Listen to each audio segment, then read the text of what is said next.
Hello my friends and welcome back. I'm Frank, and with this video I want to talk about anime. Now I'm not going to focus on one particular show. This video is going to show you how I'm evolving from reviewing kids cartoons and Disney shows to putting a little more focus on anime. And it's all because of one thing, a serialized storyline. Now I'll get to all that in just a moment. But first I want to remind you to please subscribe to my YouTube channel, make a comment, and like the video as well because every little bit helps. I really appreciate it. And now on with the video. Let's talk about anime. Now for me to truly give you an idea where my love for anime started, I have to go way back to the 70s and early 80s. There were two shows in particular when I was a kid that I loved to watch. One was Battle of the Planets. These are 5 superheroes with gadgets and they had flaws. Plus the main thing was all the stories were connected together. And then there was Star Blazers. Now it goes by another name, but I know it as Star Blazers. There's this big ship that goes into space and it looks like a battleship. They have to go to Ishkandar and back to help the planet. Again, it's a serialized storyline, and in each episode there's challenges along the way to get this particular planet and back before the Earth is destroyed. Like I said, a serialized storyline when I was just a kid, and I loved these shows. Now to make a long story really short, when my kids were born in the early 2000s, I started watching more cartoon stuff. And I do love cartoons, but I shoved anime to the side for a moment. I started watching shows like Danny Phantom and Kim Possible. Now generally these shows didn't have an overarching story arc. They connected in some sort of small way, but it wasn't a serialized storyline. Still great shows, still love them, but they weren't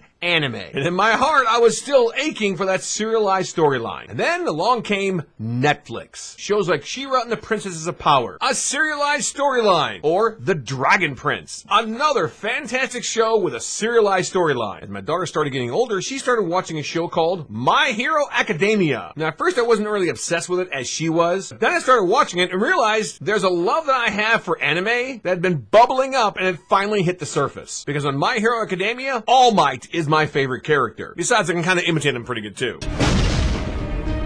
Have no fear, students.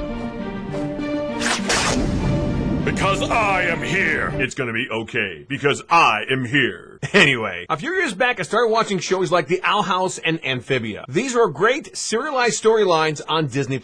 And even though The Ghost of Marley McGee wasn't a serialized storyline, it kind of connected some of the shows together, and I really liked the show as well. It was very cute. But all those shows I just mentioned are gone. There are a few animated shows on Netflix that I enjoy, like I mentioned The Dragon Prince. HBO Max has Harley Quinn and Creature Commandos, and Amazon Prime has Invincible. But the main thing that is quenching my thirst for a good serialized storyline is always anime. But if you've been following me on YouTube for quite a long time, and I've been here for 10 years, you know I love doing cartoon reviews. Well, the cartoons that I used to watch with my kids, they're not as fulfilling to me anymore. So a few years ago, when I started watching more anime, I made a category for anime reviews. Now, the only problem I see with my anime reviews is that sometimes, not often, but sometimes I watch a particular show, and I only watch like the first 4 or 5 episodes, and I'm not really interested in it, so I go on to something else. For example, Goblin Slayer, Plus Sized Elf, and Skeleton Knight, just to name a few. Now here's some of the anime shows that I have completed watching, at least the first season. Chain Soldier, Don Gushing Over Magical Girl, Delicious in Dungeon, Ram Half, and Freerun Beyond Journey's End, just to name a few. Now to be honest, there's a lot of anime I want to catch up on. For example, Demon Slayer is one that people keep telling me is very good, but I haven't seen any episodes yet. But the whole point of this video is to let you know that I really like anime. I've liked it for a very long time, and the reason I love it so much is because of the serialized storyline. Shows like Harley Quinn, Kite Man, Invincible, and The Legend of Vox Machina are all still very good shows, but honestly I think they're getting fewer and far between. That's why I'm kind of gravitating to more anime shows. So now I have a couple of questions for you guys. 1, do you like anime? And if you do, comment with your favorite anime below in the comments. And number 2, is there an anime that you recommend where you think I should do a review of? Like I said, I haven't seen any of Demon Slayer, and I really got to get on that. But I'm not going to do a review of that show if I haven't seen any of the episodes yet. So I want to know if there's an anime that you've seen that you think I should watch as well. Comment below the video and let me know. And that's all for now. Thanks all for watching my video. I appreciate all my followers, comments, and likes on all my videos. Thanks again. See you in the next video.